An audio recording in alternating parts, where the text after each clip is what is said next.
Ang tipo kong negosyo. Ang tipo kong negosyo. Mahahanap mo rin ang iyong perfect match. Ang negosyong magsisilbing inspirasyon sa iyo at makapagpapaunlad ng iyong kabuhayan. Hindi lang door number 1, number 2 at number 3 ang magbubukas para sa iyo dahil samut-saring business ang matutuklasan sa Ang Tipo Kong Negosyo. Bukas na ba ang tindahan mo? Kasi bumenta ka na sa puso ko. Kung trabaho ko ay isipin ka, malamang, yayaman ako sa kaka-overtime. Miss, saan pwede magpa-register ng business name? Pwede ba? Sa tabi mo? Dito sa negosyo ko, murang benta ko sa lahat. Dahil, sa'yo lang ako magmamahal. Ang tipo kong negosyo. Good morning, maganda umaga ng Friday sa inyong lahat mga kaibigan. Welcome po sa edisyong ito ng Ang Tipo Kong Negosyo. Ito lamang po sa inyong himpilan, DZRB, Radyo ng Bayan. At syempre napapakinggan din po sa aming sister station sa FM Band, ang DWBR. Ang programa pong ito ay hatid sa inyo ng Radyo ng Bayan at ng Department of Trade and Industry. Ako po si Tess Ramirez, kasama ang aking partner this morning. Marala Castro po, ang inyong lingkod. Hindi po natin makakasama ngayong umaga si Director Thelma Dumpit Morillo dahil meron siyang stomach flu, Miss Tess. Opo, get well soon, Director Thelma. Sana hindi yan ganong serious. At madadaan sa konting beauty sleep lang. Beauty sleep lang, gano'n. Parang magic, ah. Oo. Sabali natin ngayong umaga.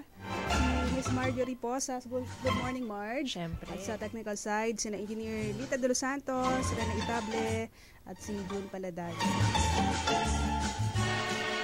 At pag-uusapan natin, Miss Tess, ngayon itong perennial problem ng mga single. Pero ang episode natin ngayon ay hindi lang para sa single. Kasi naman, 'di ba, yung mga tao na naghahanap diyan, yung mga available and looking, yan ang tema natin ngayong umaga. Kung saan-saan pa sila tumitingin, pero hindi lang nila alam, nasa tabi lang pala nila yung kanilang hinahanap. Ganun ba?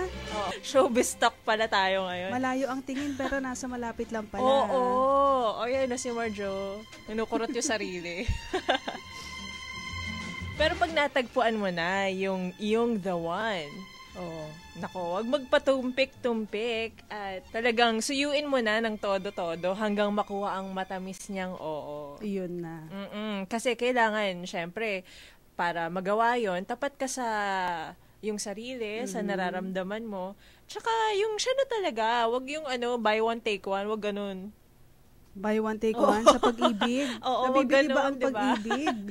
Hindi, kumbaga, merong isa, tapos may kasunod, may backup, ganon. Aba, sigurista yung ganon Kailangan, hahanapin mo talaga yung swak sa'yo, sa puso mo. So, puntahan na po natin itong segmentong ito. Akin ka na lang. Shabam, shabam. Yadadadadadadada, shabam, shabam. Tamang-tama. Aking-akin na lang, diba? Kasi tungkol tayo sa paghahanap ng ating mga napupusuan. So, ngayong unang panauhin, ngayong umaga, si Mr. Peter Cotton, siya ang founder ng Storm Rewards at blogger ng very popular na One Great Leap. I-welcome natin siya ngayong umaga. Good morning po, Mr. Peter. Good morning, Miss Tess, Miss Marella. Salamat sa pag-imbita sa akin. So, ano po yung background nyo sa pagiging isang serial entrepreneur? So, nag-start ako bilang HR practitioner. So, naging HR manager ako ng iba't ibang mga firms. No? So, after 10 years ng HR, sabi ko sa sarili ko, baka mas magandang magtayo na lang ng sariling kumpanya. And I started my first startup, which was Storm Rewards.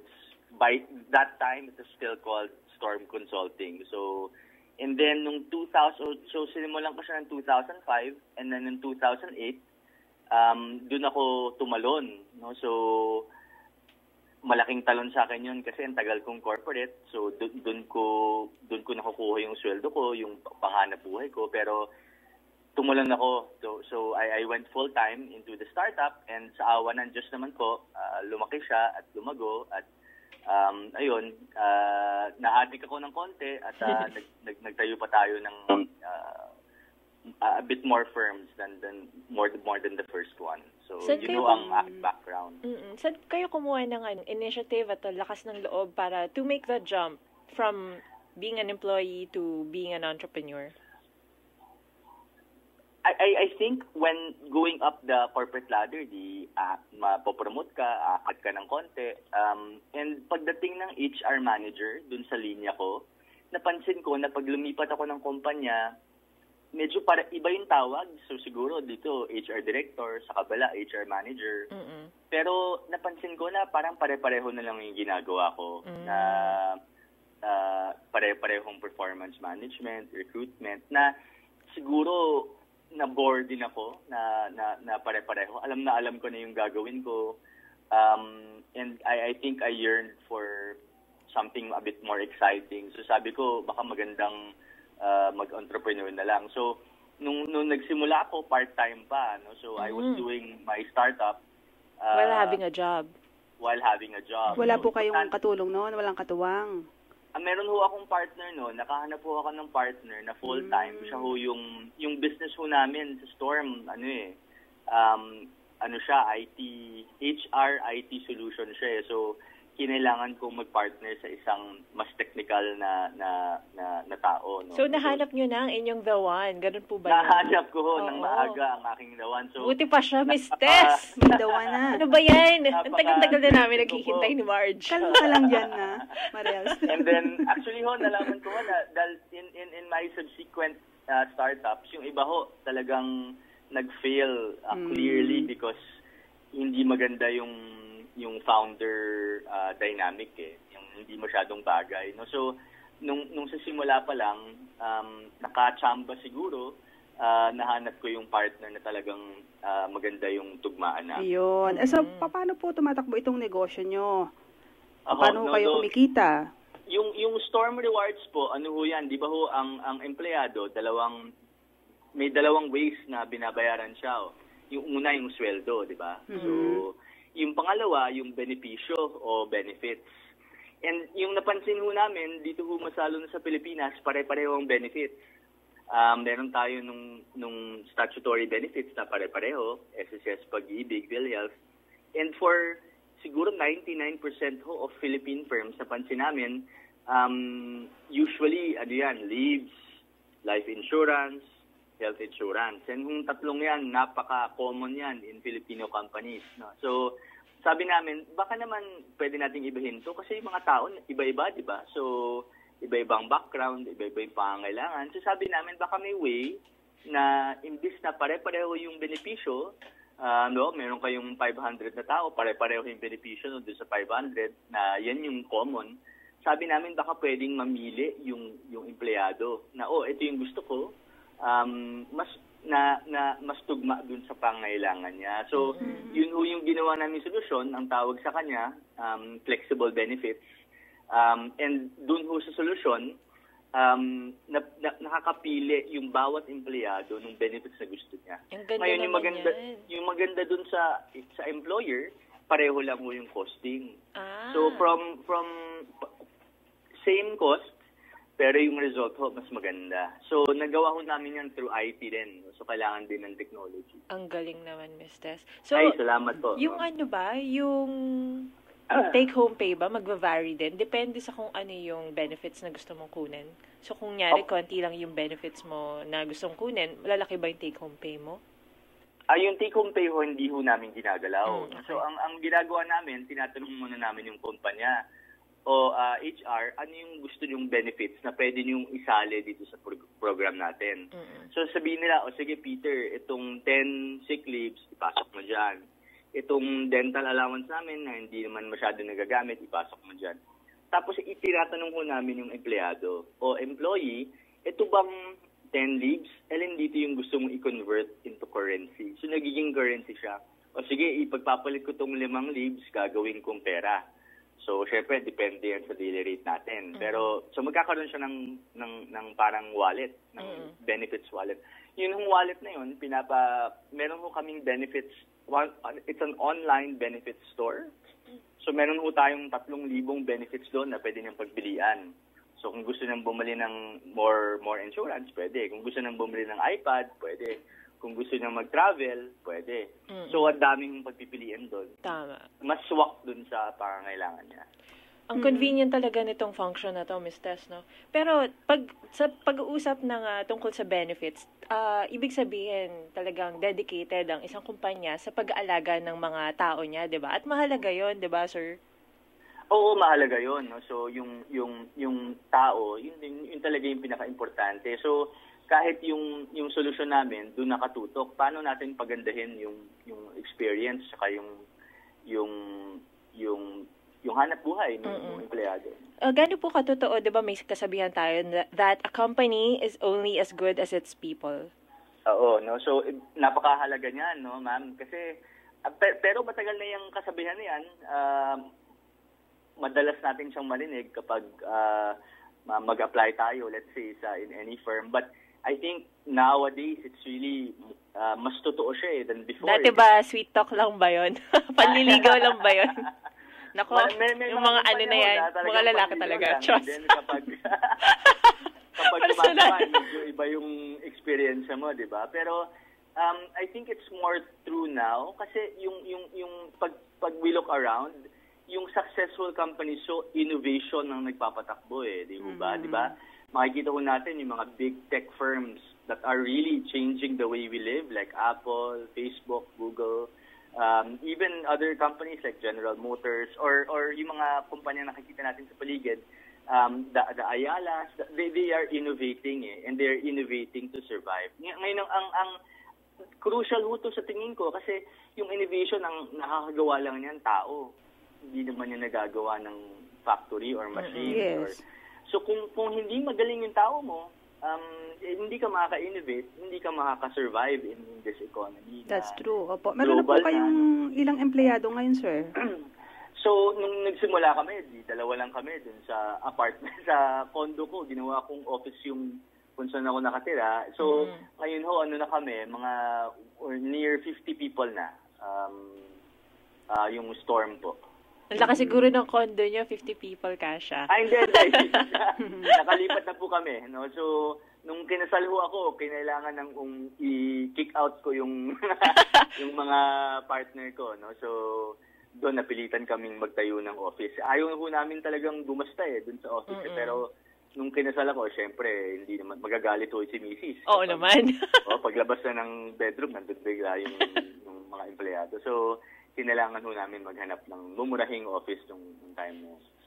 Sa mga nasimulan nyo ng business, ano yung common denominator for success na napansin nyo?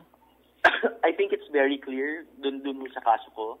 It's really people. No? So, kung ako kasi naniniwala ako na kailangan mag-partner. Meron ho dyan mga soloista na kaya nilang mag-isa. Pero pag takbo ho ng isang negosyo, masalo na ho if yung negosyo nyo gusto nang palaguin, palakihin. Ang daming mong iniisip, diba? Isip mo, finance, marketing, operations, human resources. Hindi naman ho lahat yan strength ng isang tao, no? So, unless sobrang galing mo talaga, ako ho, hindi gano'n. No? So, sabi ko, para ho siguro okay yung pagtakbo ng negosyo, kailangan ko ng taong tutulong na magko-complement dun sa skills ko. No? So, yun ho yung kapag hindi ho masyadong maganda yung nakapartner, either may kakulangan or hindi pareho yung values, yun ho siguro yung mahalaga. Doon hindi maganda yung takbo, nagsasara after time. Pero sabi niyo naka-hire din yung mga co-founders. Paano po nangyayari yun? No. So kasi ho now, when you wanna do a startup, ang typical is maghanap ka ng co-founder, tapos maghati kayo ng equity, di ba? O 50% sa akin, 50% sa'yo, or kung tatlo kayo, take 33. Ang problema ho dyan, hindi ho natin masyadong kilala minsan yung mga kapartner natin. So, ay malaking bagay yung pagbigay mo ng equity hindi mo naman alam, halimbawa, biglang kinasal yung partner mo, nagbago ng tingin ng buhay, o Peter, ayoko na mag-start up, gusto ko yata mas stable na, or something like that. Hindi mo masasabi, di ba? So, yung isang way is to treat the co-founder like a hire. So, pwede mo siyang i-hire. So, pwede mo rin siyang i-fire.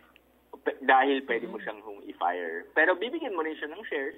Pero nakalaan mo dun sa meron kang rules. O kailangan mag-stay ka muna ng 3 years bago mo makuha yung full equity. Or so, meron kang nakasalalay siya sa rules. So, ganun ho yung although co-founder pa rin ho siya, di ba? Magkano naman po yung kailangang i-invest sa kumpanya?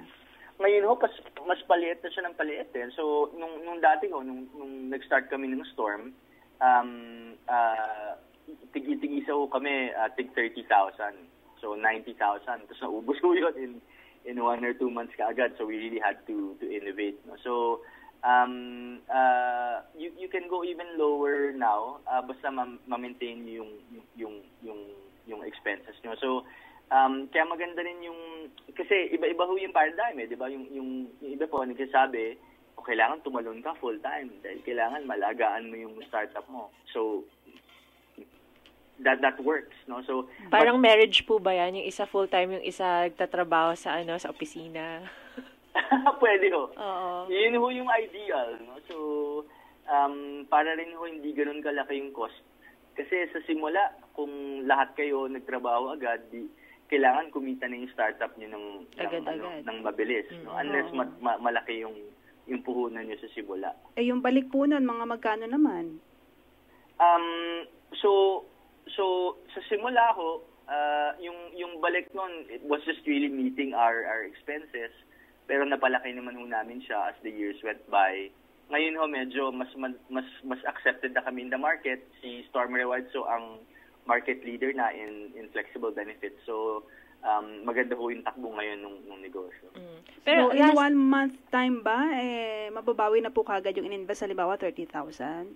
Nako, hindi ho. No? So, yung first year ho namin, adventure ho talaga yon. That was back in 2006. So, ang dami hong beses na muntikan ho kami magsara. Pero sa awa ng Diyos, at actually, madasal kaming tao, yung partner namin, yung partner ko tsaka ako. So, sa awa ng Diyos, nakaraos kami. Pero, sa simula, talagang hairy eh. Maraming challenges talagang na we had to meet and sacrifice. Minsan, wala kaming sweldo. So, and then we had to think, sa simula ho, so ano kami, di ba? Ako HR, yung partner ko IT. Nung pumasok kami nung business, wala ko kami talagang alam sa business. Pero ang galing nyo, dahil nagtagumpay kayo at kahit wala kayong alam sa business when you started. Siguro yung secret lang ho, talagang hang-on eh. And then, you hang on until you figure it out eh. Oo, parang persevere lang until one time, matututo ka rin and then mahihila mo. So, nung simula ho, nung first year, lahat ho yata ng mistakes na nagawa namin eh. Which is a good thing kasi you learned a lot during your first year. Opo. So, but can you still get the best people if you're a startup with limited budget? I think ho yung key, no? So, yung key, una ho, kailangan magaling ka magbenta as a founder. Kailangan magaling ka mag-sweet talk. Ayan tayo eh. Oo. Kailangan magaling ka mangligaw. So, kung hindi ka magaling mangligaw, hindi mo mabenta yung idea mo, wala kang makakuha ng co-founder. So, kailangan idea talaga ang labanan. So, yun ho idea eh. So, and then, hindi ho sweldo ang labanan eh. So, kung gusto mo, gusto mo ho kasi makakuha din ng founder na entrepreneurial din, di ba? So, kailangan entrepreneur din yung founder mo. Siguro yung employees, kahit hindi masyadong entrepreneurial ang dating, pero yung founder, kailangan entrepreneurial din. Kung entrepreneurial ho yung founder, ang habol ho niyan, hindi sweldo. Ang habol ho niyan, equity. Ang habol ho niyan, long term. So, dun ang labanan. So, anong percent ng kumpanya yung bibigay mo sa kanya? So, yun ho very powerful. Paano ho nyo i-manage kung kanino bibigay yung equity? Pero that presupposes na talagang kailangan maganda yung benta mo dun sa idea. Pag sinabi mong, lalaki to, tapos ito yung share mo, pag lumaki to, ito yung... So, pag nakita niya yun, mas mapapasali siya. Kung kasi sweldo ang labanan, talo ho kayo kasi ang dami ho dyan established firms. So, mas malaki talaga yung mabibigay ng sweldo. So, wala ka hong ma-hire kung nakasalalay tayo sa sweldo. So, sa simula't simula, kapag startup ang pinag-uusapan, yun, equity yung kailangan isipin siguro. Yes. So, thank you very much for your time with us this morning. Very powerful words. And Thank you so much, very ma'am. wise insights. Thank you, Miss Des, Miss Mariela. Salamat. Thank you so much. Yan po mga kaibigan, si Mr. Peter Cotton. Ayan. Founder ng Storm Rewards. Ang hirap talagang Manligaw. Oo, tsaka mag-put up ng business. Oo naman. Na talagang kasi swak na swak sa heart iyong din yun eh. Hindi lang siya pera-pera. kagustuhan. Oo. So far, wala pa naman nag-file ng kaso against Kakala ko him, so far wala diba? pa nililigaw sa inyo, Miss Tess. Alam ko meron eh. Napasagot nyo na nga kayo eh, diba? Kasal na lang hinihintay. May ibang usapan, Marela. Oo. Magbabalik pa ba ang programa ang Tipo Kong Negosyo? Hindi naman po.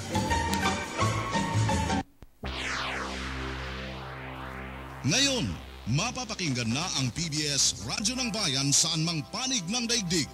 Sa pamamagitan ng internet, mag-log on lamang sa www.pbs.gov.ph. I-click ang Radyo ng Bayan Live o kaya sa www.pinoywebcaster.com. I-click lamang ang Listen. Worldwide na ang PBS Radyo ng Bayan, ang Radyo ng Bayan.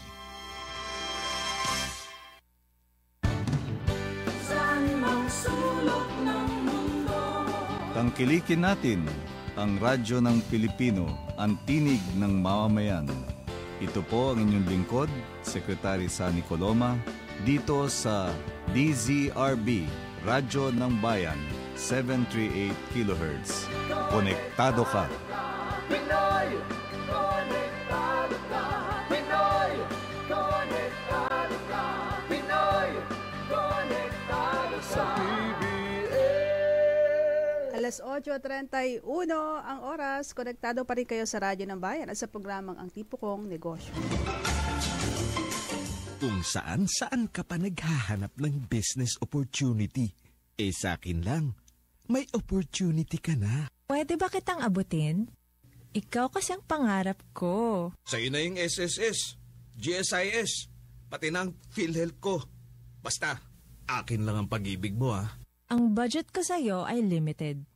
Limited edition. Ang Tipo Kong Negosyo.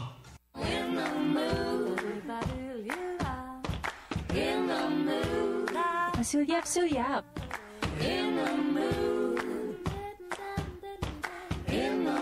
Alright, sa pagbabalik natin, Barel, sino naman yung ating susunod na makakausap? Kung kanina, ang hanap natin ay tao, ngayon naman ay lugar. At matutulungan tayo ng ating makakausap sa susunod nating segmento. Galing siya sa IHOP Philippines, siyang Senior Operations Director. At siya si Ms. Leia Amagsila. Tumutulong siya sa kung paano mag-develop ng brand at yung operations ng IHOP dito sa Pilipinas. So, enlighten us, Ms. Leia. Good morning, Ms. Leia. Yes, good morning. Good morning po, Miss Tess, Miss Mariela. I know that IHOP is a breakfast food restaurant. Opo. Naging effective ba or naging madali ba yung pag-open up nyo sa Philippine market? Dahil syempre, yung mga Pilipino mahilig sa breakfast food, lahat may silog. Sa tulong po ng aming franchising company, which is the International House of Pancakes Limited Liabilities Corporation, ito po ang may-ari o subsidiary company po ito ng Dine Equity.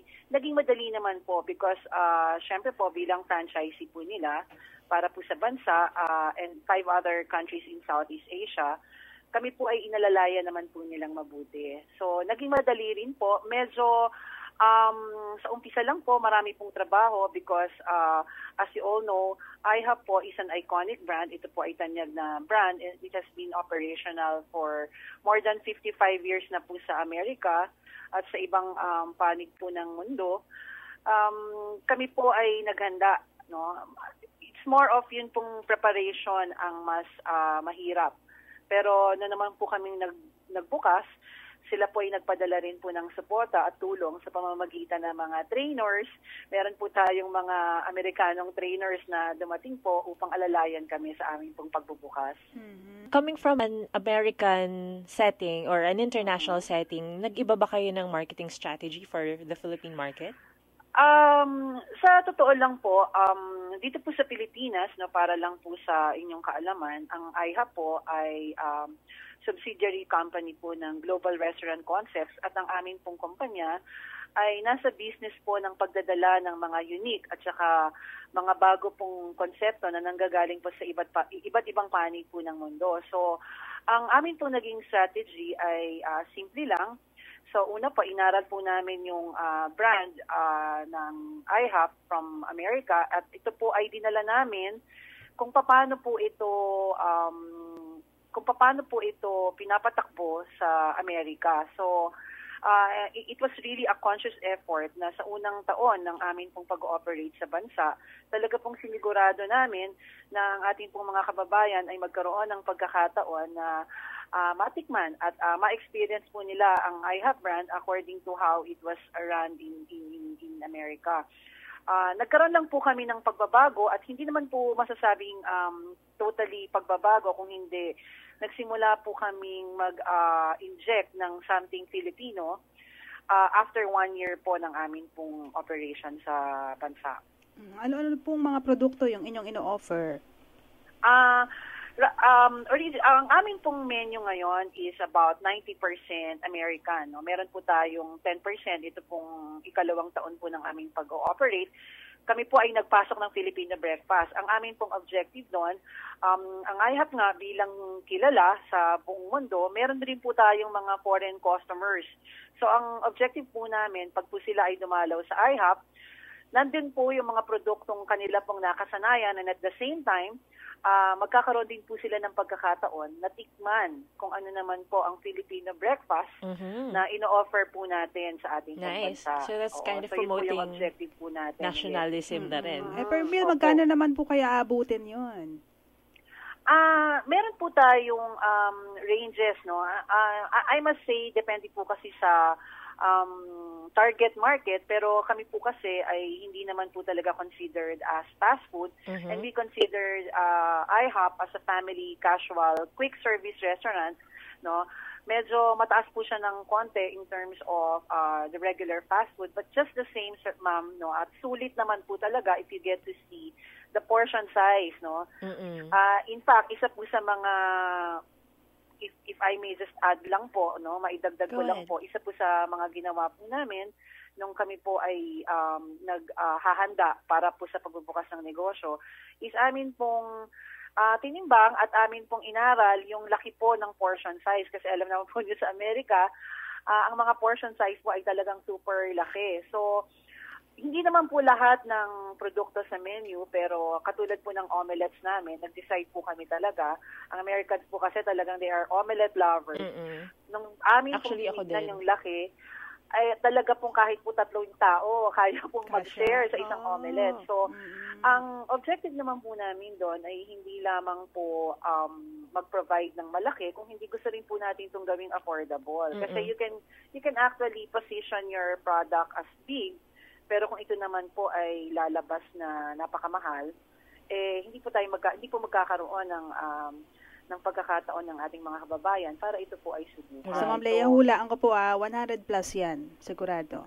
Meron, tama po ba? Medyo mas mataas po ng konti, pero yun nga, 100 plus. Pero ang entry range po ng omelette natin ay nasa 295 pesos. Pero ito naman po comes with two pieces of our famous buttermilk pancakes po. So, pero mapunta tayo, ma'am, sa positioning, no, nabanggit niyo yan kanina. Paano magiging crucial ang location ng pagtatayo ng isang branch or franchise sa branding? Yeah. Nung ako po ay inimbitahang magsalita regarding the location, yun po kasing where o masasabi po natin yung lugar, no, o yung lokasyon ay napaka-importante po, lalo na po sa mga bagong nagtatayo ng negosyo. In fact, I can consider na, lalo na kung unang branch mo, ito po yung siguro mako-consider sa isa sa crucial na desisyon na gagawin ng may-ari ng kumpanya. Yung why po kasi, ito po ay pag-refer sa kung ano yung brand mo. No? Yung why means ano po ba ang misyon ng kumpanyang nire-represent mo. So napakalaki po ng role na ipe-play nito na importante po na kilala mo una sa lahat yung brand mo. Kasi lagi nga pong kasabihan, hindi ka naman pwedeng maging lahat para sa, hindi ka pwedeng, you cannot be all to everybody, no? So you have to know your needs. Everyone. Opo, oo. Hindi mo pwedeng tugunan ang pangangailangan ng lahat. So ang importante, una sa lahat, kilala mo kung ano ang brand mo at ano ang nire-represent mo. And then base po doon, magkakaroon ka ng ideya kung saan mo ba gustong i-locate ang iyong branch o ang iyong tindahan. No? Napakarami po kasing factors na dapat i-considera sa pagbubukas. No? Hindi lang po yan, lagi ko nga pong sinasabi, hindi lang po yan dun sa dapat yung lugar ay matao. No? Kasi dapat din po maliwanag sa iyo una sa lahat, you know yourself or you know your brand, kilala mo kung ano ba ang iyong negosyo at alam mo kung ano ang target market mo. No? Sino po ba ang iyong target audience? Pangalawa po, if maituloy ko lang po, dapat alam po ninyo ang competition mo. Sino ba ang competition mo? Hindi naman sa iiwas ka sa competition, pero dapat alam mo kung nasaan sila, no? Kung ano po ang kanilang mga strengths, no? At ano rin po ang kanilang mga kahinaan. So okay lang po ba na tabihan niyo yung competition mo?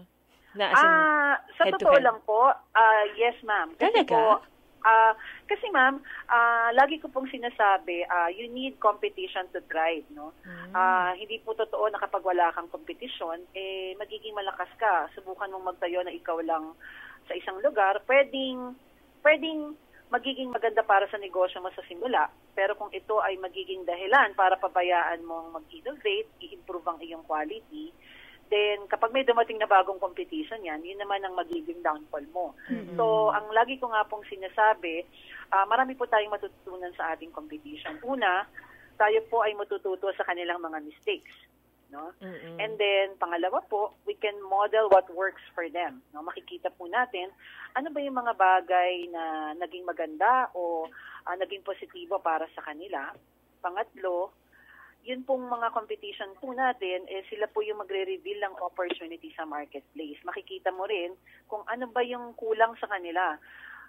So in a way, pwede po nating sabihin na parang kumukuha ka ng idea pero ito ay ini-improve mo para kapag ito ay inire-launch mo sa mga yung patrons, ikaw ay mas nagiging mas magaling. Pag-aaralan mo lahat, hindi lang yung produkto nila, kung hindi pati yung presyo po ng kanilang mga produkto. Ang galing, no, Ms. Tess? Ngayon ko lang narinig na, dati, parang ang perception ko, pag may competitor, parang alam mo yun, parang matatakot ka, nandiyan na yung competitor mo.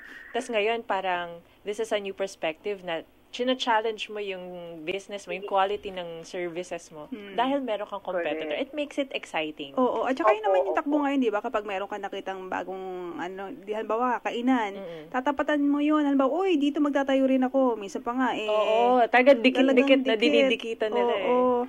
Pero hindi po pwedeng, hindi ka nag-i-innovate. Kailangan po lagi kang fresh at saka lagi kang may mga bagong idea na ipe-present mo para sa iyong mga kliyente. Kasi kapag hindi ka talaga nag-improve, yung competition mo, sila yung mag-i-improve, mapag-iiwanan ka. Kaya nga po napakarami pong negosyo. Ito man po, ma'am, kahit po ito galing sa ibang bansa, kahit international concept, marami po tayong alam o narinig in the past na nagbukas sila rito pero hindi po sila nag-succeed.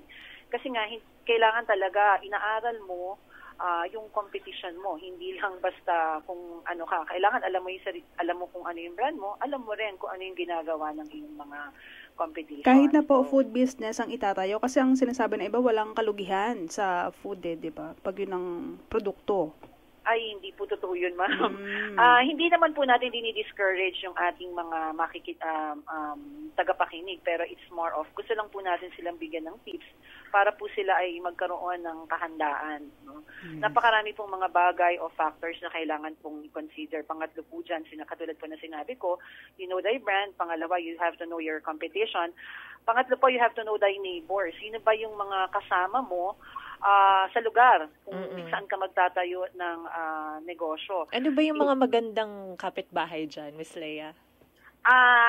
Katulad po ng sinabi ko, sa isa pong kaibigan, hindi naman pwede na kung maraming tao dyan. For example po, hindi ko naman po nilalaang yung lugar, pero for example, in our case, no, hindi po namin nakikita na ilo-locate po namin ang brand namin, for example, sa Quiapo.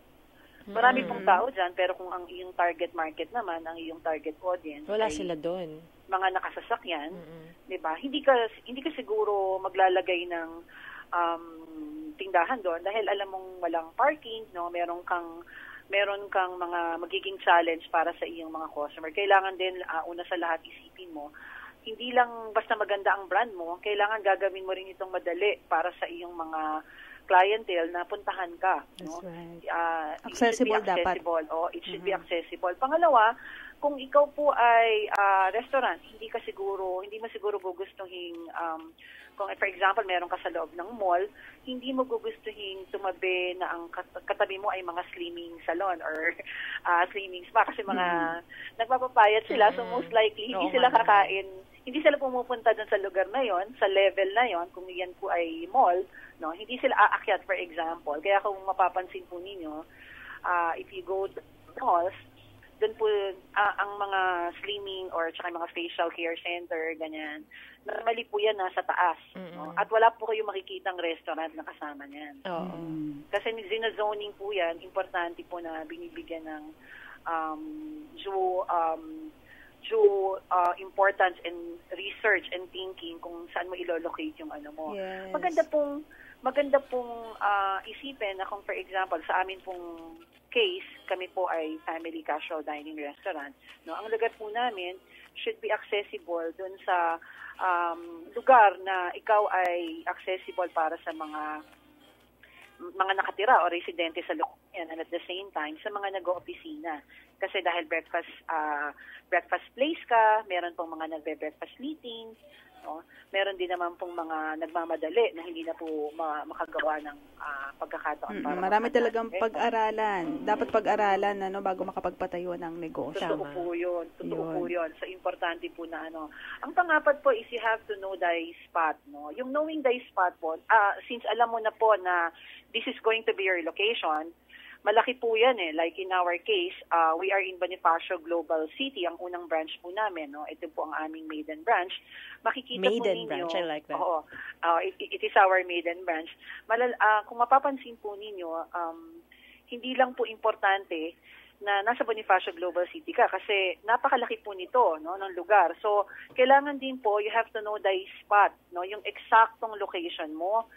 Pag ba ikaw ay nasa kabilang kalye, makikita mo yung tindahan. No? Hindi lang to, ang malaki pong pagkakamali rin po kasi ng iba, lalabas ka ng tindahan mo, titignan mo, syempre makikita mo yung signage mo kasi nasa tapat ka. So, dapat po, it is important na tatawid ka sa magkabilang corners, no? Titignan mo across the street kung meron ka bang visibility. No? So, maganda pong tignan po ito even before ka magbukas para po hindi madoble ang gastos. So, alam mo kaagad kung nasa kabilang, yung farthest distance, kung saan makikita yung iyon pong sign. Yes, oo. Ayan na mga kaibigan, ang daming shinare na tips ni Ma'am Leia. Sana po inatandaan nyo yan. Very Oo, importante po talaga na you know the spot. Comprehensive po talaga. Oo, para hindi mo kailangang i-move o galawin pa yung iyong signage, no? later on, pag nakita mo na, hindi ka pala kita dun sa kabilang kali. Opo, Tapos yun pong mga, kung may tawiran ba dyan, no, kung ang customer mo ba, accessible siya, hindi lang sa nakakotse, accessible din siya dapat. Sa kung sa naglalakad. Tsaka talagang Miss Tess, nung nag-open ng IHOP, hindi ako familiar sa IHOP before, pero kinarag-karag lang ako nung kapatid ko nung first na nag-open sila. At talagang yung pag-sign up ng mga tao, yung sa guest list pa lang, yung sa tables, and tawag doon, waiting list.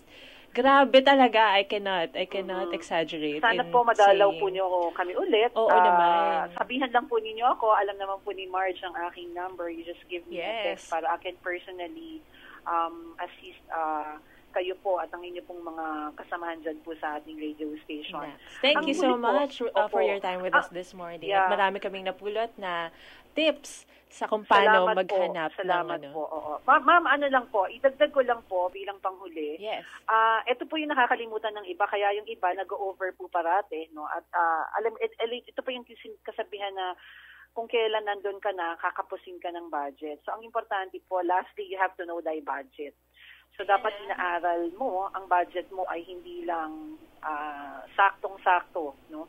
Doon sa pagbubukas kasi marami ka pang gastos that will go through with it, no? Sa pagpili ng location, araling maigi kung normally po ang gauge diyan dapat pag nag-project ka ng benta mo, ang renta dapat mga 10% lang. Ayan, napakinggan yan, mga kaibigan. Mga 10% lang kasi mahihirapan po kayo mag-survive kung lalaki pa po yan. Okay, Ma'am Lea, maraming salamat for your time. Dito po sa Tipo Kong Negosyo. Maraming salamat din po. Marami po kami natutunan. Okay, thank you po. Have a nice day. Yan po mga kaibigan, si Ms. Lea Amagsila, Senior Operations Director ng IHOP Philippines.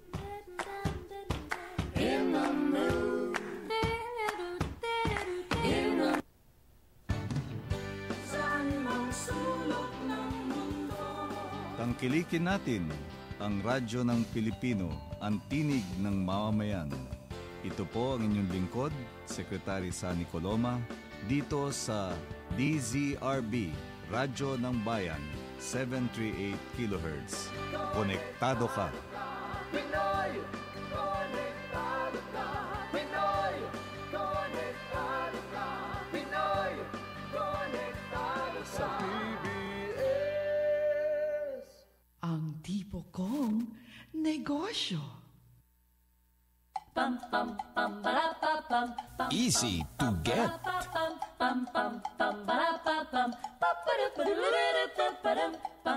Okay, ito naman yung ating next segment. Patuloy niyo pong nakakasama kami. Ako si Tess Ramirez with Marela Jem Castro dito po sa programang Ang Tipo Kong Negosyo. Yes, andito pa rin kami. At habang inintay natin ang ating susunod na panauhin, yung sinasabi ko kanina, Ms. Tess, na ang haba talaga ng guest list dun sa IHOP na kahit hindi siya ganun ka established or walang publicity pa masyado about its opening, people know already na magkakaroon.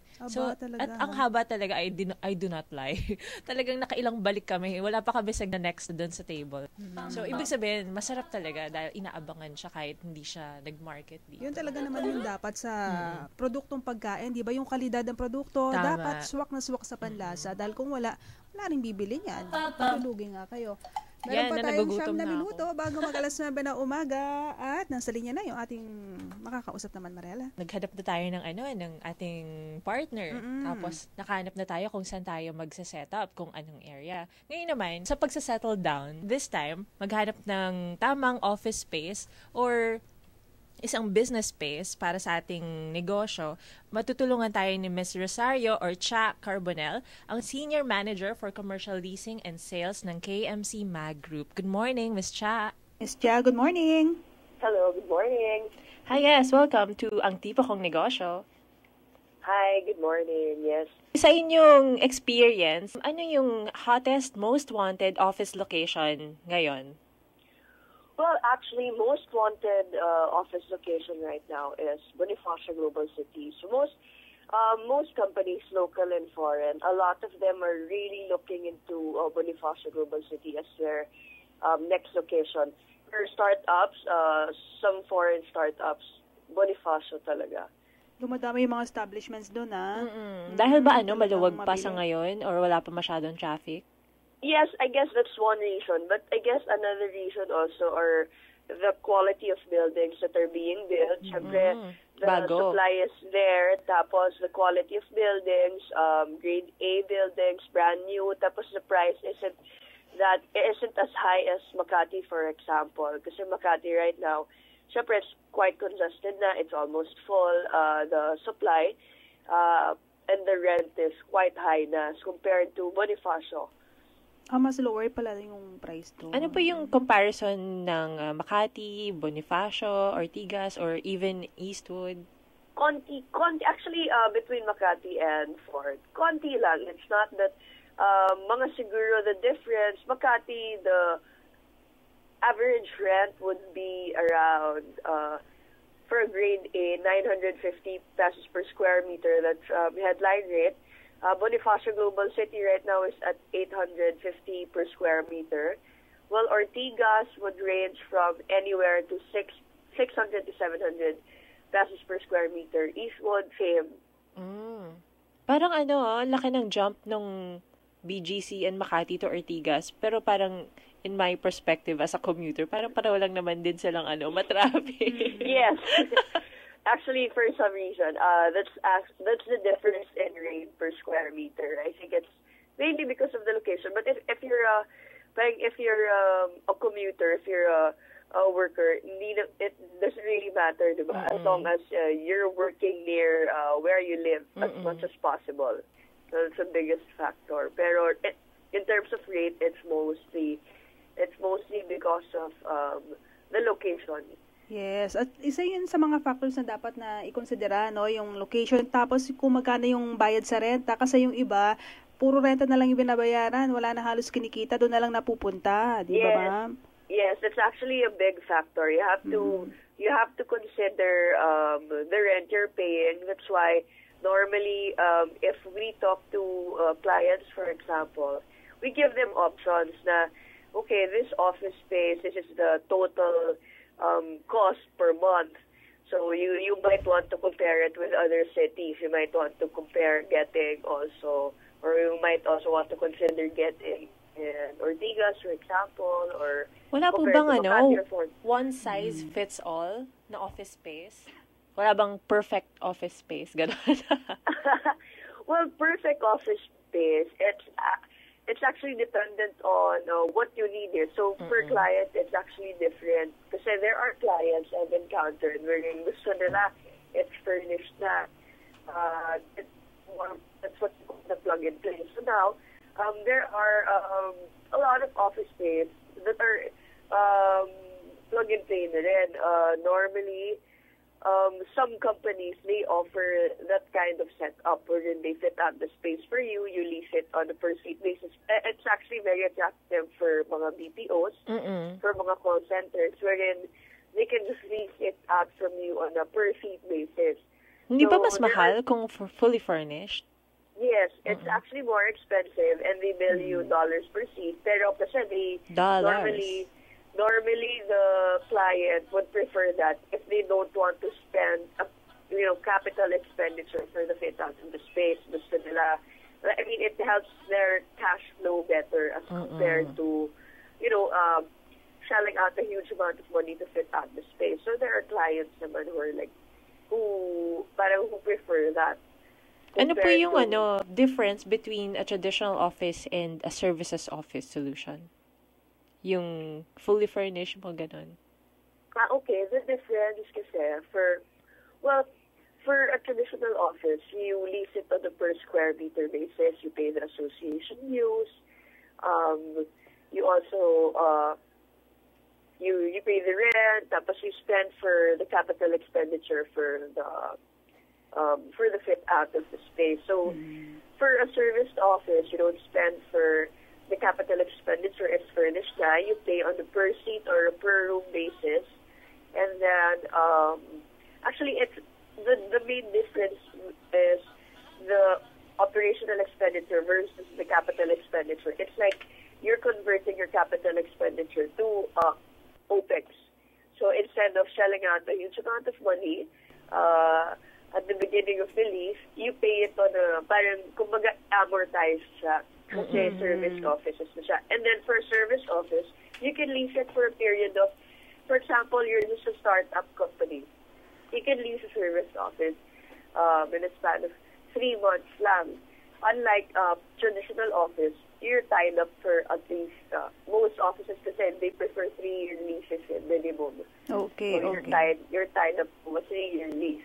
So if you have a growing business, you're going to expand after 6 months, I think it's ideal then to do service offices.